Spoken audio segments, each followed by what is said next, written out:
Bom dia, tudo bom?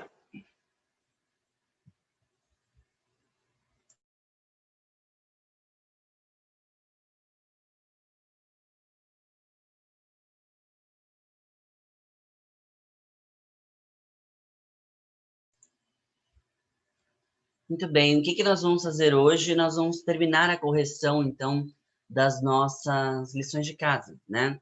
Nós vamos apenas corrigir e, como elas são várias, né? O que que eu preparei aqui? Eu já deixei elas prontas, né? O texto, né, delas pronto, para que você possa apenas, eu vou só fazer a explicação, né?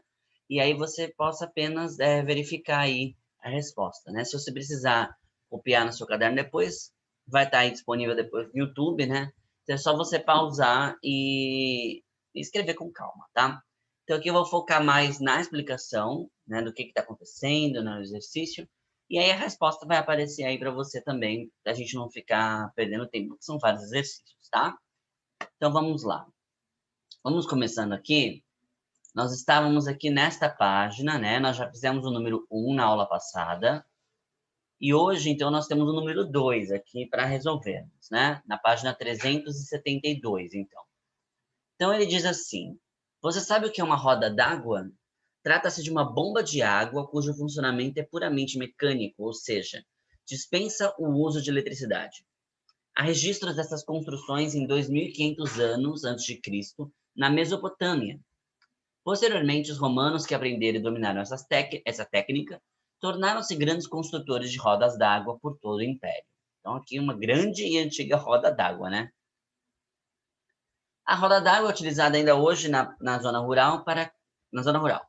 Para compreender seu funcionamento, observe a ilustração abaixo à direita, né? Então, aqui nós temos uma explicação de como que funciona basicamente, né, essa roda d'água, né? Então, nós temos aqui a roda d'água, no número 1 aqui é a água saindo, no número 2 nós temos uma bomba, aqui no número 3, né, puxando aqui e chegando aqui em cima nesta caixa d'água, né? E aqui é a casinha da pessoa.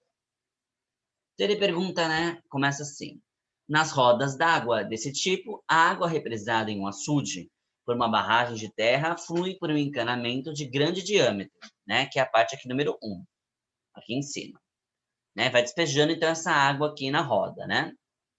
Até fazer movimentar uma turbina. Quando a turbina gira, a bomba que está acoplada a ela bombeia a água número 2. Então, girou aqui a turbina, bombeou a água para lá. Vai. De um poço ou do próprio açude para outro reservatório em um nível superior. Então, bombeou a água, deu força para que essa água pudesse subir e chegar aqui em cima. Aí ele pergunta para a gente, né? Explique as principais transformações de energias envolvidas nesse momento. Bom, espera só um pouquinho. Como que eu faço aqui?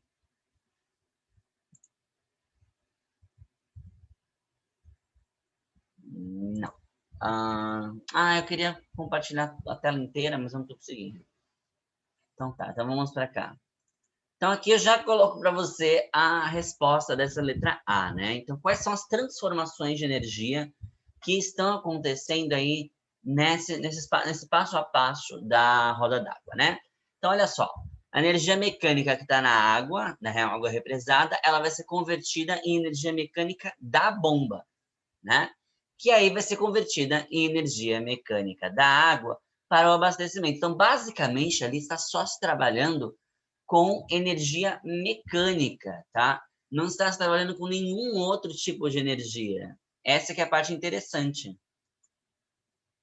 Só um segundo. Essa que é a parte interessante. Então, aí a gente está trabalhando apenas com um tipo de energia, né? Somente energia mecânica. Perceba, então, que não foi necessário, por exemplo, energia elétrica aqui para poder subir, né, essa água, né? Mas é claro que a gente já sabe que pode acontecer, então, dissipação de energia sempre, né? E aqui não é diferente, não? Então, ocorre dissipação de energia na forma de energia sonora, que é o barulho, né, que vai ser feito, o ruído, um termo mais bonito, né? E a energia térmica que pode ser gerada também, tá?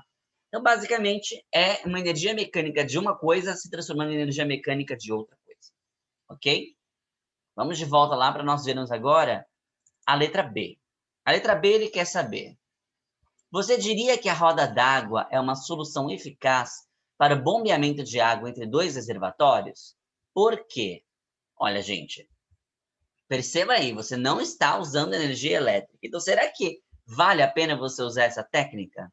Sim, com certeza, né? E não é à toa que ela foi usada durante muito tempo aí, né? Você viu ele no enunciado, ele conta pra gente que desde a Mesopotâmia, aí os romanos também usavam. Não é à toa, né? Não é só porque eles não sabiam o que era energia elétrica, e sim por conta das grandes possibilidades que a roda d'água trouxe, né?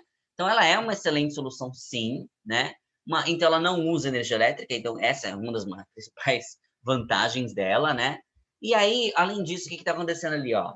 O curso de água não sofre grandes alterações, né? Você simplesmente vai colocar a roda ali, mas você não vai afetar o rio. Quando a gente pensa, por exemplo, numa uma usina hidrelétrica, você tem que fazer todo aquele represamento, né? Você destrói regiões. Tudo bem, obviamente a roda d'água é uma coisa muito simples, né? Comparado com isso. Mas mesmo assim, olha só, trouxe aí uma solução, né? De baixo impacto ambiental, né? Muito interessante. Aí, olha só, ele conta também que lá na área rural, você pode, inclusive, né, acoplar essa roda d'água coisas como moagem dos cereais, que era muito comum mesmo, né? Então, conforme a roda gira, ela vai moendo o cereal para você, né? Então, você está aproveitando toda ali a energia que a natureza já está te dando para fazer várias coisas, né? E a letra C, o que ela pergunta para a gente? Suponha que, em vez de uma bomba mecânica, um gerador eletromecânico fosse acoplado à roda d'água. Claro que ele ia falar isso, né? Nesse caso, qual seria o novo processo de transformação de energia? Então, agora, aqui nós colocamos, né? Em vez da bomba, nós temos um gerador de energia elétrica, né? Então, o que vai acontecer? Agora vai ter gerado energia elétrica, né? Então, a energia mecânica que estava sendo, né, pegando ali, fazendo tudo ali girar, ela ia ser basicamente convertida em energia elétrica. Essa seria a grande diferença nesse caso. Tudo bem? Simples, né? Aqui, muitos exercícios destes próximos módulos, eles servem para você reforçar bastante, né, essa questão da transformação da energia e para que você entenda que a energia, né, ela só é convertida, ela não é criada e nem destruída, tá? Vou pôr o fone aqui por causa dos barulhos externos. E aí nós vamos em seguida, então, para a número 3. Acho que assim fica melhor. Vamos lá, então vamos para 3. Vamos ver o que ele quer saber da gente agora. O vulcão com um nome dificílimo, que eu não consigo fazer a menor ideia de como falar isso aqui, enfim, cujo nome é praticamente impronunciável, como vocês podem ver, fica na Islândia, um país nórdico, localizado no Mar do Norte. A Islândia é uma ilha um pouco menor que a Grã-Bretanha e sua população é pouco maior do que uma cidade média brasileira. Então tem pouca gente, né? Em termos geológicos, é uma ilha recente, com menos de 20 milhões de anos. Foi ontem, né? Menos de 20 milhões de anos e intensa atividade vulcânica. Em 2010, esse vulcão com nome difícil lançou tanta fumaça e cinzas nos céus que paralisou, por seguidas vezes, a maioria dos aeroportos europeus. Na fotografia ao lado, você pode observar algumas edificações e instalações industriais ao fundo. Trata-se de uma usina geotérmica. Geo vem do termo grego terra. Dentro dela, uma turbina é movimentada pela ação do vapor de água sob pressão. Essa turbina, por sua vez, está acoplada a um gerador que produz eletricidade, tal qual uma usina hidrelétrica. Então, aí é uma outra maneira de você gerar eletricidade, né? A letra A, ele quer saber: explique as principais transformações de energia envolvidas na produção de energia por uma usina geotérmica. Então, ele contou aqui pra gente, ó, que a usina geotérmica, né, ela utiliza uma turbina que ela é movimentada pela ação do vapor de água sob pressão. E aí essa turbina está ligada no gerador para produzir eletricidade. Então, basicamente, o que vai acontecer? Né? A gente vai estar utilizando numa usina geotérmica o calor que vem do próprio planeta, né? Que vai aquecer, então, essa água e vai ultrapassar 200 graus. Então, ela já está no estado gasoso. Esse aumento vai fazer a vaporização e esse vapor, então, vai fazer com que as turbinas se movimentem. Então, a energia térmica, né, parte dela vai ser transferida e transformada ali nessa energia mecânica, que é a rotação ali das turbinas. Né? Aí, enquanto isso, né, no gerador, essa energia mecânica da turbina vai ser transformada na energia elétrica, que é o objetivo dessa usina. Né? E é claro que, como sempre, há dissipação de energia em forma de som e em forma de energia térmica. Tá? Não é mais novidade para a gente isso. Na letra B, ele pergunta assim: pesquise vantagens e as desvantagens oferecidas pelas usinas geotérmicas em relação às demais usinas existentes. Produza um pequeno texto resumindo as principais ideias. São várias, tá? Eu vou aqui citar alguns para vocês, mas eu vou deixar aqui, ó, para você. Se você quiser copiar todos, não tem problema. Mas olha só, dentre algumas vantagens, né? Elas não funcionam pela queima de combustíveis, né? Nós sabemos o quanto isso é prejudicial para a nossa atmosfera, né? Queimar combustível, e como também isso vai faltar um dia, né, tudo mais. Então, já começa por aí, né? Elas evitam justamente a utilização desses combustíveis fósseis que são altamente poluentes. Então, é um ponto positivo nesse sentido. Mas é claro que tem que ter desvantagens também, né? Falamos aí que ocorre som? Sim, então ocorre poluição sonora, tá? E é uma região, obviamente, que está trabalhando com energia térmica, então lá fica quente pra caramba, né? Então, tem barulho e tem muito calor, que pode causar efeitos negativos para a região, né, ali ao redor, se você morar ali perto, por exemplo, tá? E aí você tem essas outras várias, né? Eu não vou ficar lendo aqui uma por uma, mas você pode anotar aí, para você entender, então, a diferença entre as vantagens e as desvantagens de uma usina geotérmica. Ok? Podemos seguir, então. Vamos agora para o número 4, que vai aparecer depois no ano que vem, viu? Mas só daqui exatamente um ano. Como estudamos, o Sol é uma imensa esfera de gás e plasma. Para se ter uma ideia, a energia gerada no Sol durante um segundo terrestre é maior que toda a energia já gerada pelos seres humanos desde o início da humanidade. Olha isso! Será que um dia poderemos reproduzir esse processo aqui na Terra? Já estamos tentando. Atualmente há vários projetos ao redor do mundo cujo objetivo é conseguir gerar energia por meio do mesmo processo realizado pelo Sol, como o Reator Termonuclear Experimental Internacional, ITER, na França, o National Ignition Facility, nos Estados Unidos, e o Wildenstein 7X, na Alemanha. Um dos modos de obter o plasma, né, que é necessário, é fazer circular os átomos de hidrogênio a altíssimas velocidades dentro de um túnel circular denominado tokamak. A violenta colisão entre esses átomos faz eles se fundirem formando hélio, em um processo que ocorre a imensa liberação de energia. Nós vamos estudar esse processo ano que vem. Um dos projetos mais importantes em construção atualmente é o ITER. Quando ficar pronto, em 2027, o reator localizado em Karadash, no sul da França, deverá gerar 500 megawatts de potência. O projeto piloto do ITER é outro reator bem menor, denominado JET, The Joint European Torus, cujo tokamak pode ser visto a seguir, como vocês podem ver nessa imagem, né? Vamos lá, finalmente a pergunta. A parte direita dessa composição fotográfica mostra o plasma rosa púrpuro circulando internamente no tokamak. Esse plasma, cuja temperatura é de aproximadamente 150 milhões de graus Celsius, só isso, só não derrete as paredes da câmara porque é mantido relativamente afastado delas, por meio de campos magnéticos extremamente intensos. Muito louco, né? Em um tokamak, o calor gerado pela fusão nuclear, que é o processo que nós estamos tendo aí, é utilizado para vaporizar água. Então, tudo isso é só para você esquentar a água. O vapor de água formado por esse processo movimenta turbinas acopladas a geradores, que por sua vez produzem eletricidade. Letra A. Explique as principais transformações de energia envolvidas na produção de energia por uma usina nuclear de fusão. Tá? Então, você viu aí que, né, ocorre essa fusão que tem liberação de energia para tudo isso, para esquentar a água. Então, basicamente, vão ser essas as transformações, né? Então, lá no reator de fusão nuclear, a energia que é nuclear, ela está, né, armazenada nos átomos de hidrogênio, ela vai ser liberada na hora que eles vão formar o hélio. Essa energia vai ser utilizada, então, que é vir energia radiante térmica, essa energia térmica vai ser utilizada, então, para aquecer a água, vaporizando ela muito rapidamente, né? E esse vapor, então, vai movimentar as famosas pás, que a gente sempre tem, né? Transformando essa energia térmica, então, em energia mecânica. E aí, com essa movimentação, a energia mecânica vai virar energia elétrica, tá? Percebam que é tudo um pouco parecido, né? O negócio é mais da onde que está vindo a energia que você está usando.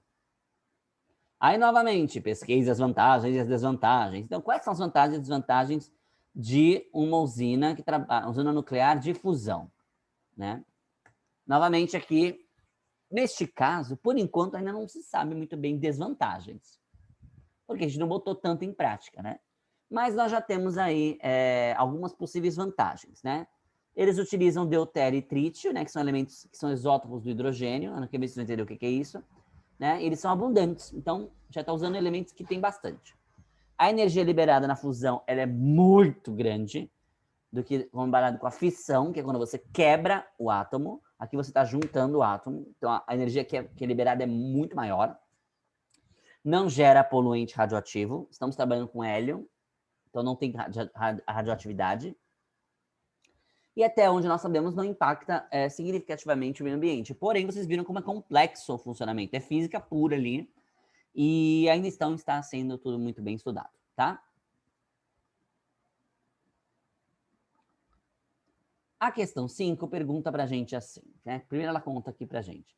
De acordo com a Agência Internacional de Energia, atualmente há mais de 2 milhões de veículos totalmente elétricos no mundo. No entanto, a quantidade de veículos elétricos ainda é muito pequena no Brasil. Esses veículos utilizam motores elétricos para seu movimento e seu funcionamento é mantido pela carga de grupos de baterias, geralmente localizadas atrás dos bancos traseiros dos veículos. Quando as baterias, eu ia falar bactérias, quando as baterias descarregam, basta recarregá-las em um ponto de abastecimento, seja na rua, seja num estabelecimento comercial ou em casa. Letra A. Explique as transformações. Até todas as exercícios são iguais aqui. Explique as transformações de energia envolvidas nas duas situações ilustradas pela fotografia ao lado. O automóvel recarregando as baterias e o automóvel em movimento. E depois, na letra B, já vou direto dessa vez, as vantagens e as desvantagens. Né? Vamos lá. Então, já vamos de uma vez aqui, tá? Para a gente não perder tempo. Um veículo recarregando as baterias, né? Então, ele vai pegar a energia elétrica ali que está pegando da rede de distribuição e transformando essa energia elétrica em energia química que fica armazenada na bateria. Quando ele está funcionando, ele vai transformar justamente essa energia química em energia elétrica para ele poder usar. E é claro que vai ter geração de calor, energia térmica, né, dissipando e tudo mais, tá? Aspectos positivos, nós temos aí que o rendimento do motor é alto, né? Nós temos aí que são veículos silenciosos, eles são automáticos, eles não gastam combustível, né? Que a gente tem todos os problemas. Podem ser recarregados até na sua própria casa, então eles são baratos, supostamente.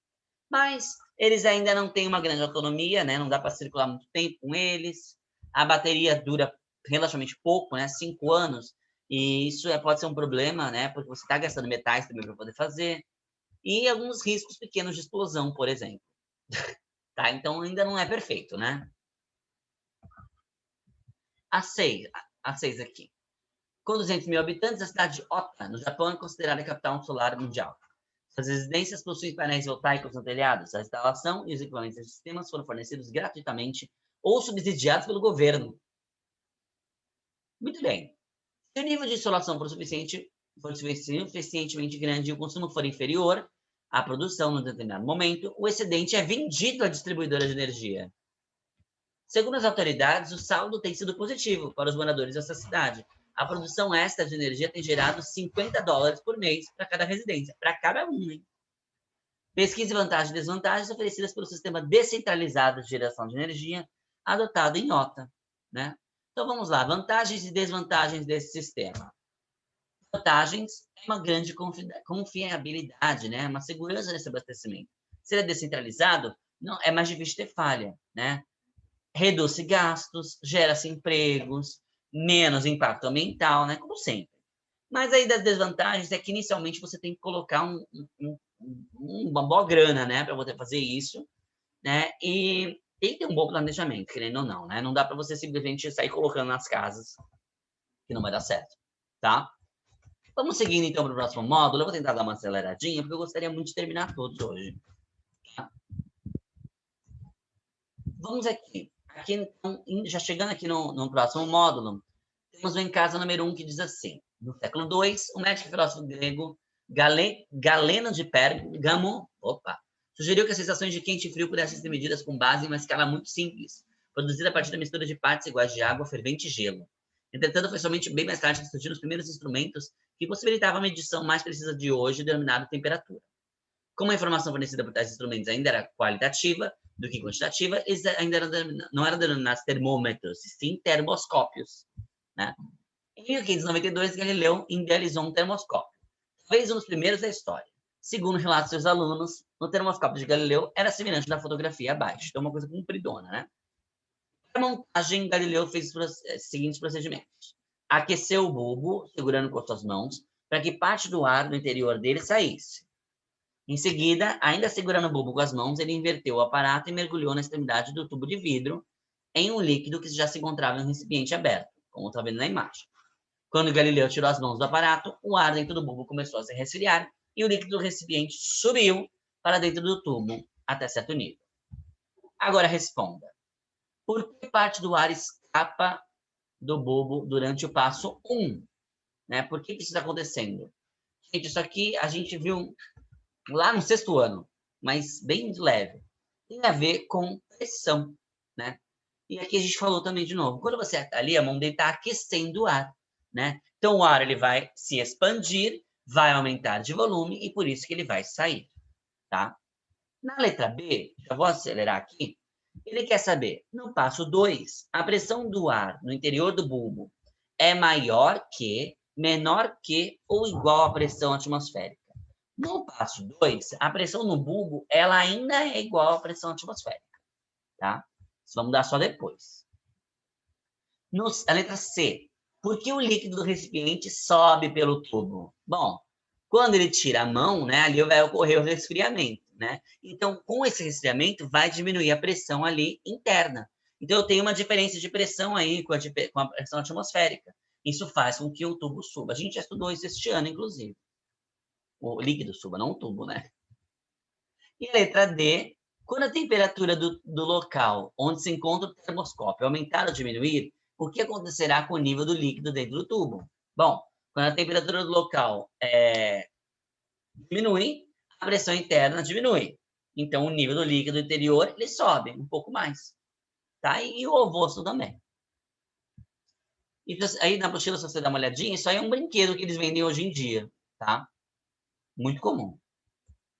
Bom, a número 2 diz assim: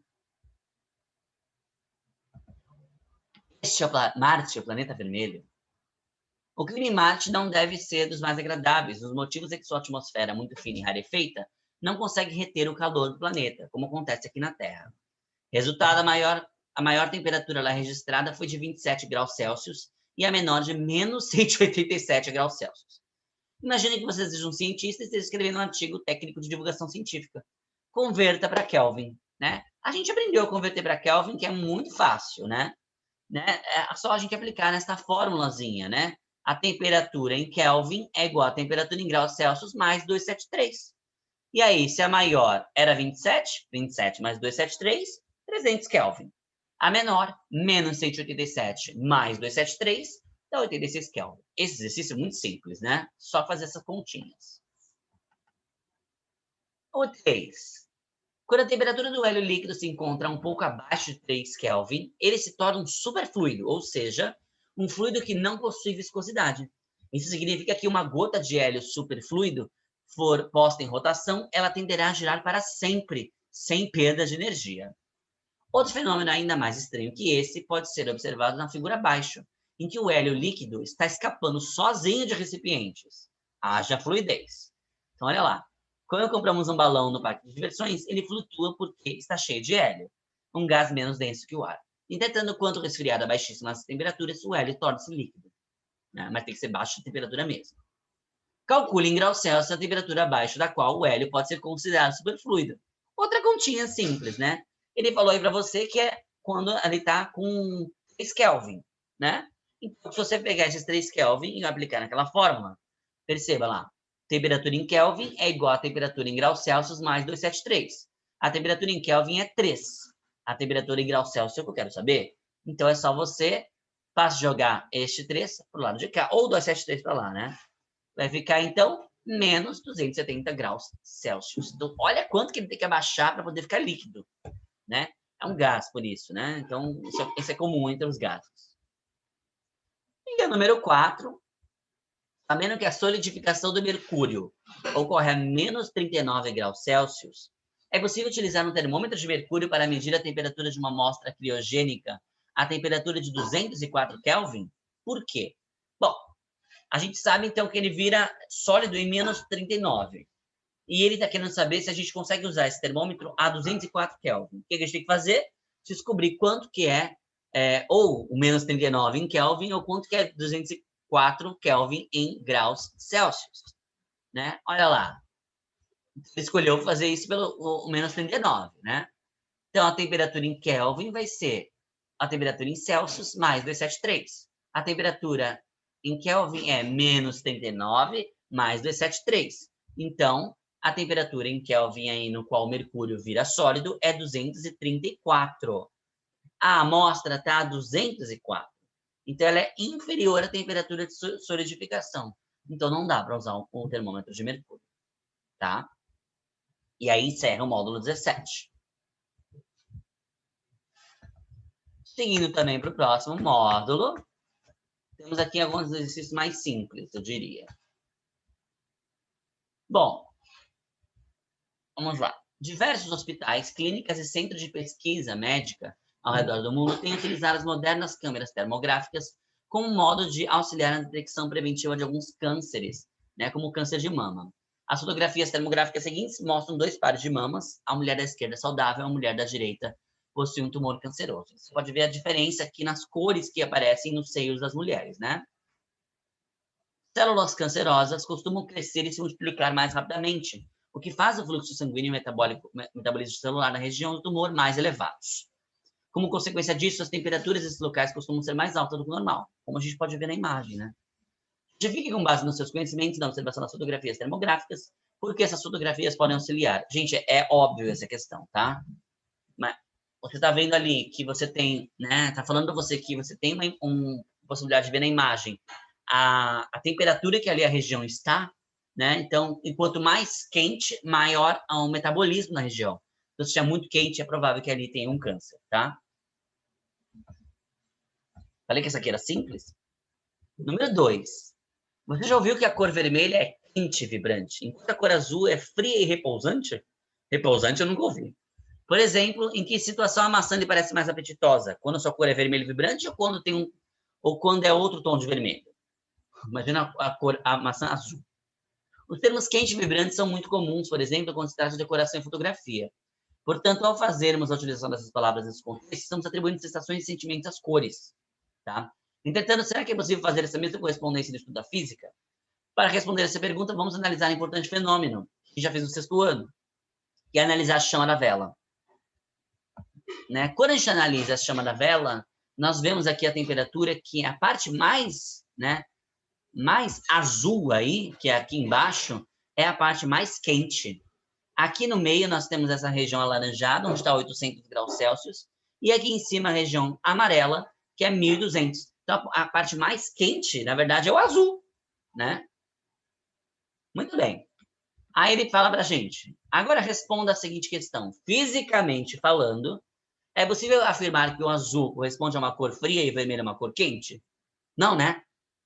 Eu já ensinei para vocês lá atrás, 6º ano, que no fogão, quando a chama está azul, quer dizer que ela está bem quente, está boa, né? Então, azul, no caso, não significa frio, significa calor da física aqui, né? A gente vai trabalhar essa questão de quente e frio nessas cores, é muito associada com o que a gente acredita, tá? Tá muito ligado com o que nós acreditamos, tá? E, então, para essa parte aqui da física de temperatura, não tem a ver. Mas, quando a gente analisa, então, na parte da fotografia, é uma maneira que nós trabalhamos, então, tá?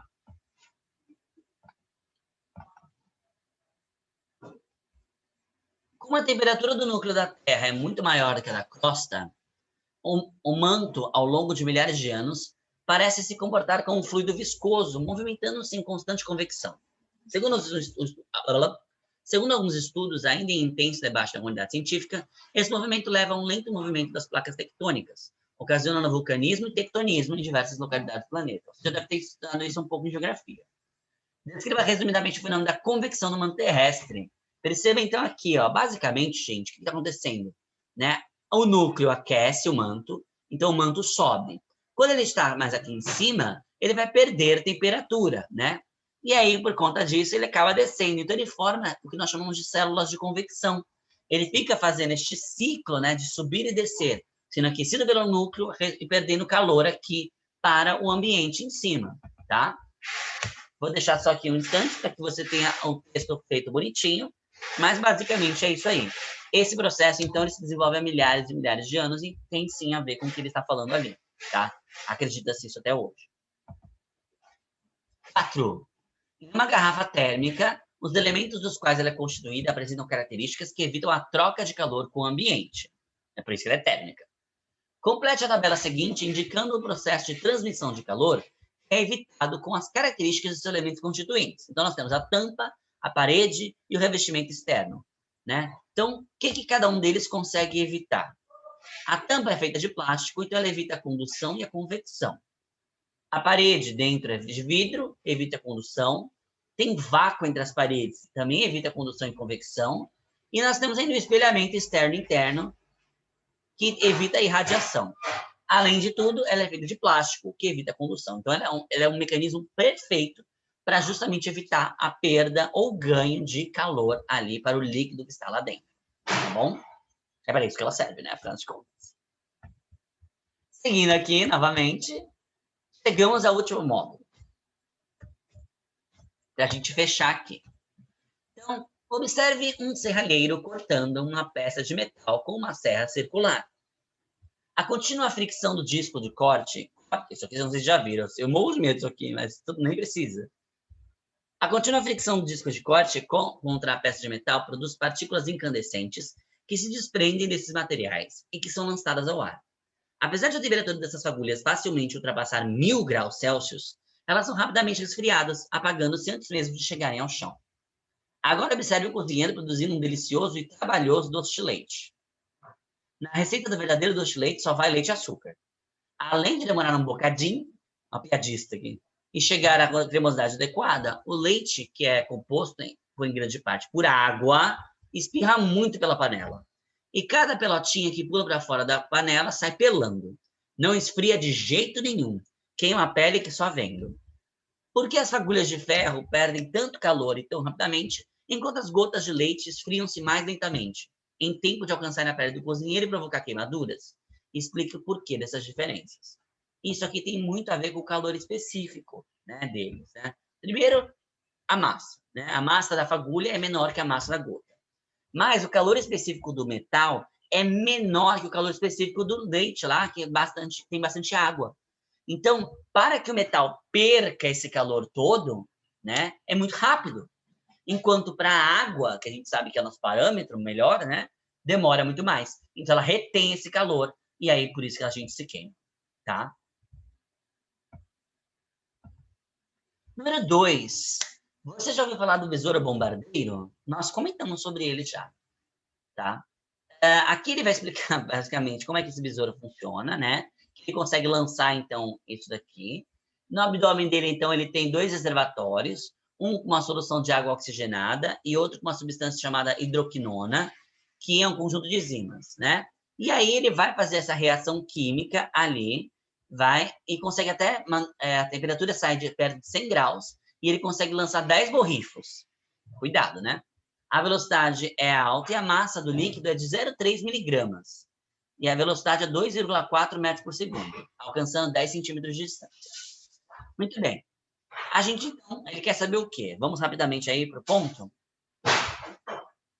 Sabendo-se que a temperatura ambiente seja de 20 graus Celsius, calcule a quantidade de energia térmica que é liberada pela reação química de uma dose de disparo e que provoca o súbito aumento de temperatura no instante do disparo. Considere ainda que os calores específicos dos líquidos envolvidos nesse curioso fenômeno sejam igual da água, 1 caloria por grama por grau Celsius. Então, muito bem.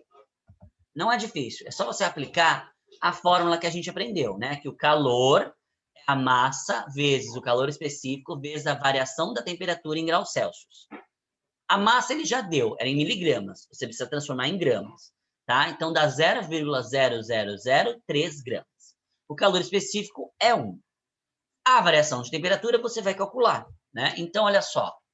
Calor é a massa, então 0,0003, vezes 1, vezes final menos inicial. 100 graus Celsius menos 20. Então, aqui dá 80. 80 vezes 0,0003 vai dar 0,024 calorias, tá? É essa, então, a quantidade de energia térmica que é liberada nessa reação química, ok? Só aplicou a fórmula, muito fácil, né? 3. Você já notou que um sítio, por mais quente que esteja, dificilmente fica tão abafado quando no centro da cidade mais próxima? Se você foi para São Paulo, você sabe disso, né? À noite ocorre a mesma coisa.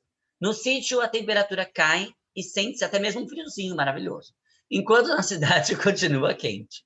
Esse fenômeno tipicamente urbano é denominado ilha de calor. A seguir, observe 2 mapas da cidade de São Paulo, capital do estado de São Paulo, que evidenciam a existência de uma ilha de calor.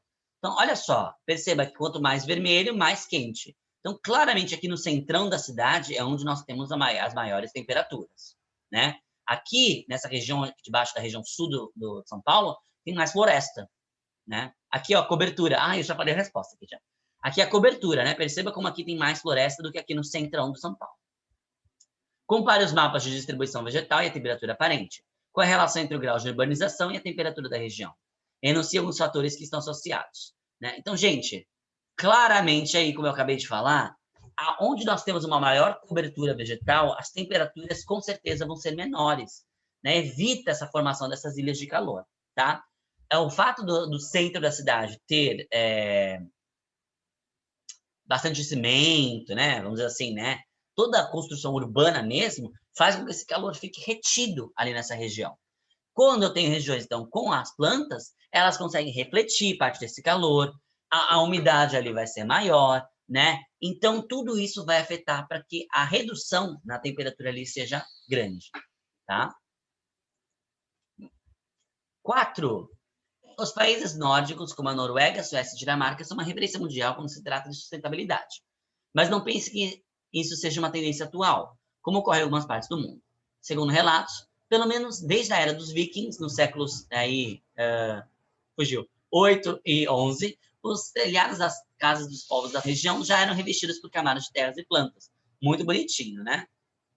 Estudos científicos mostram que essa é uma excelente solução para diminuir consideravelmente o consumo de energia em edifícios.